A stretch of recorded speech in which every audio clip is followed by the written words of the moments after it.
Désolé. La seconde question qui s'est posée pour nous, c'est le fait de rédiger un processus, et bien justement, qui colle, je dirais presque point par point, à cette charte éthique. Et je crois que dans le processus, on a réussi à être relativement proche de cette exigence. La troisième étape, ça a été de faire vivre ces valeurs. Ce qui veut dire que pour nous, nous avions deux référents qui affirmaient ce que nous voulions être et ce que nous voulions promouvoir, qui était la charte éthique et la certification. La commission d'appel et la convention de médiation ont été aussi et restent des outils qui permettent de faire vivre les valeurs et les principes affirmés dans cette charte. Alors les raisons qui nous ont poussés à avancer vers cette certification, comme notre président l'a signalé tout à l'heure, il n'y a pas de titre de coach. Le seul titre en coaching qui soit reconnu, peut-être que Nadine pourra nous en parler, c'est les coachs sportifs. C'est les seuls qui peuvent se revendiquer ce titre après 2 ou 3 ans de formation qui leur permettent d'obtenir un diplôme qui leur permettra d'obtenir une carte professionnelle, et tout individu qui utiliserait de façon usurpée ce titre, je ne me souviens plus très bien des sanctions que ça encourt, mais je crois que c'est 15 000 € et 4 ans d'emprisonnement. C'est quelque chose comme ça. Hein. Ça, c'est la première des choses. C'est-à-dire que n'importe qui, se revendiquant avec le titre de coach, peut exercer ce métier. Alors, il y a, comme beaucoup dans la salle, ce que nous avons appelé, nous, des coachs professionnels, des gens qui vont intervenir en entreprise, auprès de cadres, dirigeants, intermédiaires. Il y a un certain nombre aussi de coachs de vie qui vont mobiliser un petit peu les mêmes outils que les coachs qui interviennent en entreprise. Et puis il y a aussi des coachs dont les pratiques sont un petit peu plus difficiles à identifier. Quand j'ai été recherché sur Internet, quand j'ai tapé le terme de coach, déjà en dehors des coachs sportifs, il y a très peu de coachs professionnels qui apparaissent dans les 2-3 premières pages. Il y a quelques écoles de formation qui interviennent, mais en dehors de ça, c'est très long à venir. Il y a des coachs énergéticiens et il y a des coachs à orientation thérapeutique. Comme je suis aussi sexothérapeute, il m'arrive de faire des coachings sexologiques. Ça rentre dans cette catégorie-là. Les méthodes sont un petit peu les mêmes, la posture, les approches sont les mêmes. Par contre, le contenu qui est traité est bien évidemment très différent. Et puis, je ne vous surprendrai pas, il y a aussi pas mal de gourous, et c'est pour ça que la Directe et la Mivilude s'intéressent énormément au métier du coaching et de la formation, parce que c'est aussi une niche pour les sectes. Et j'ai été voir, il y a beaucoup de publicités aussi qui sont faites à ce type de profil de coach. Et sur la télévision de Suisse romande, je crois, il y avait donc un coach de vie avec la présentation qui était celle-là. Les coachs en tout genre sont devenus les gourous des temps modernes. Le rayon développement personnel prend toujours plus de place dans les librairies. Alors, qui sont ces guides psychologiques et spirituels qui nous parlent de bien-être et de bonheur? Comment font-ils pour nous convaincre? Et là, on sent que derrière le terme de coach, c'est le manipulateur qui apparaît. Malheureusement, nous avons aussi cette... Enfin, en entreprise, beaucoup moins, parce que ça commence à rentrer un petit peu dans les mœurs, mais auprès d'un grand public, ce sont des croyances qui reviennent de façon régulière. Il y avait aussi un coach quantique. Alors celui-là, il était bien parce que son activité était d'un bon rapport, puisque c'est quelqu'un qui rassemble 200 à 300 participants par soirée, et dont le coaching a pour vocation de mettre les personnes présentes dans la salle en relation avec leurs ancêtres pour une somme pour la soirée qui va de 180 à 360 euros. Donc on voit aussi que plus c'est cher et plus il y a de chances que le secte soit derrière. Ça c'est aussi un indicateur.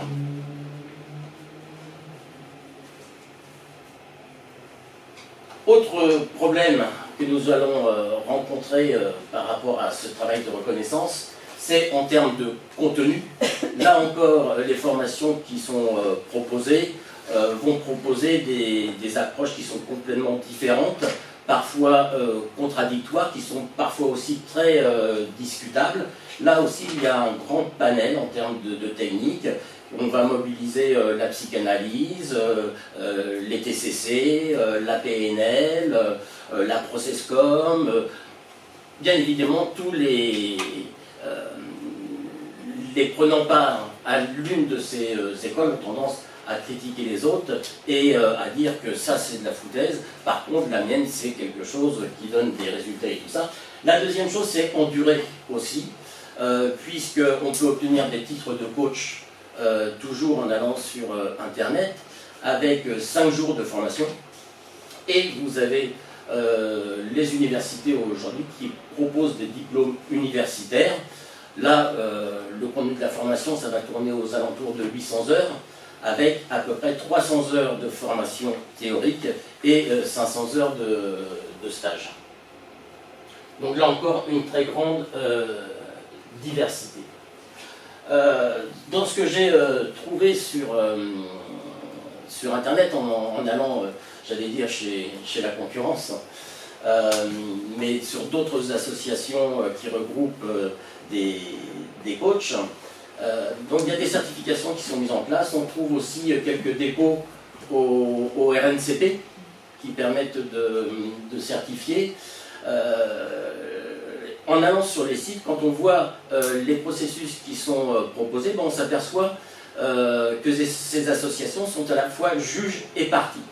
Puisque pour atteindre le second niveau, quand vous êtes au premier niveau, il faut faire des formations. Et quand vous avez payé vos formations, bien vous pouvez prétendre à une deuxième certification pour monter d'un niveau. Et vous allez avoir 4-5 niveaux parfois. Mais entre chacun de ces niveaux, il vous aura fallu payer alors, généralement, c'est ceux qui dirigent les associations qui se proposent de devenir les formateurs et les certificateurs, d'où cette notion d'être un petit peu jugé parti.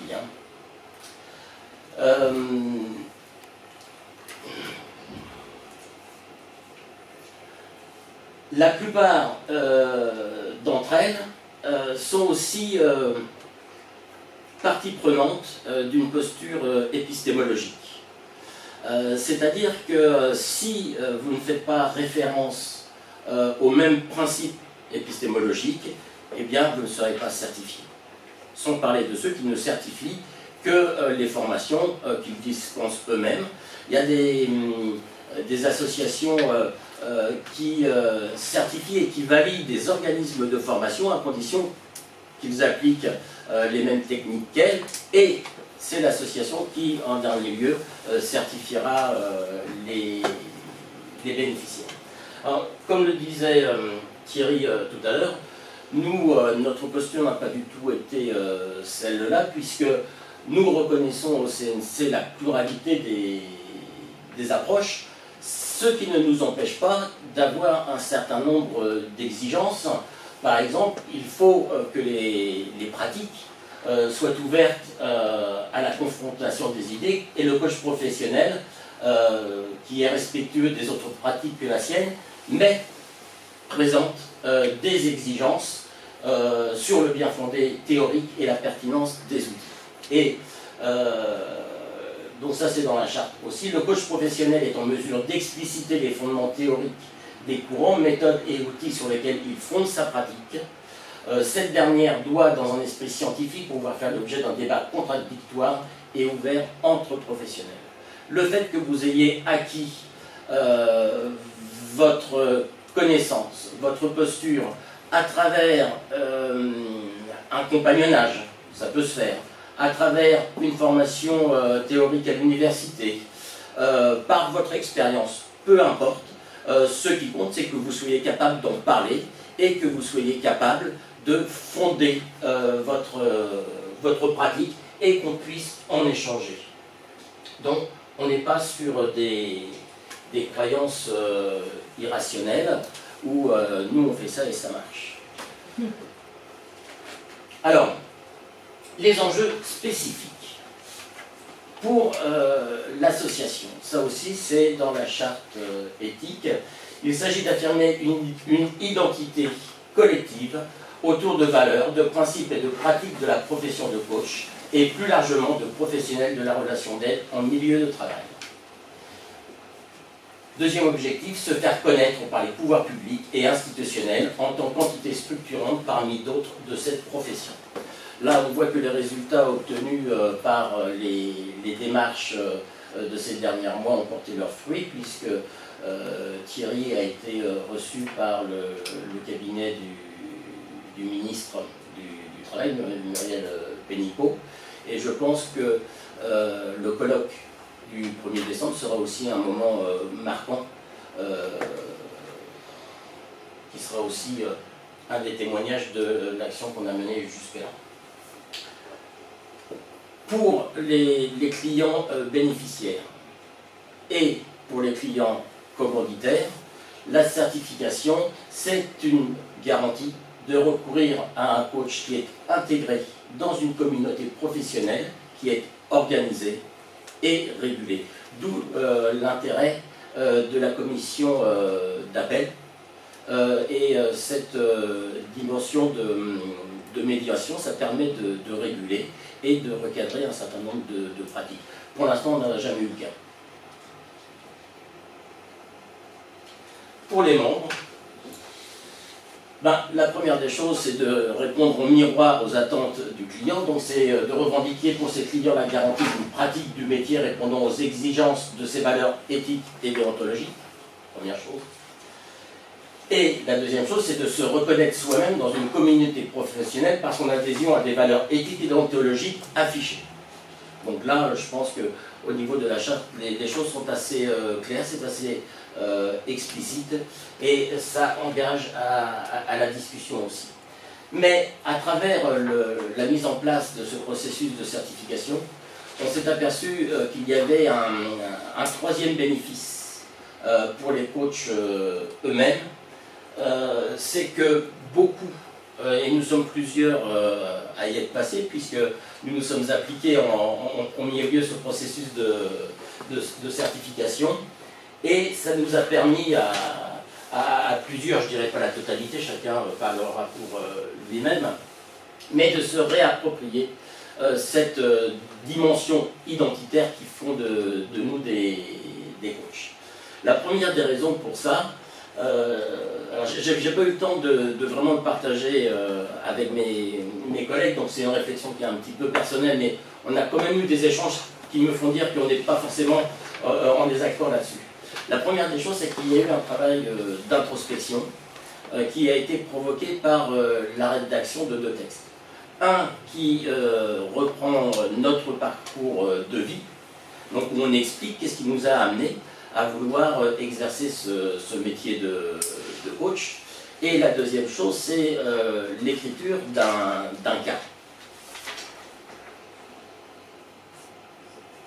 Autre chose, il faut, au cours de ce processus de certification, présenter un certain nombre de documents, en particulier tout ce qui sera support contractuel et support commerciaux, donc de façon à vérifier qu'on respecte les engagements, en particulier par rapport aux clients bénéficiaires ou commanditaires. La troisième épreuve, je dirais, c'est le fait de défendre ces textes dans le cadre d'une confrontation entre pairs, parce que comme le disait Thierry, nous ne sommes pas là ni en juge ni en professeur évaluant un élève, mais dans un échange plutôt confraternel, dont la vocation est aussi de grandir les uns et les autres autour d'un échange sur les différentes pratiques qui sont les nôtres et peut-être aussi nos croyances, ça fait aussi partie. Donc quand on a répondu à ces trois exigences, eh bien nous rendons un compte rendu sur l'entretien, les documents que nous avons eus et il est repris par une commission un petit peu plus élargie, et s'il y a validation, cet exercice permettra à l'impétrant de se faire reconnaître comme tel en tant que coach par ses pairs à l'issue de cet entretien de confrontation. Merci Gérard, c'est très clair. On va laisser le temps aux questions, on peut les faire.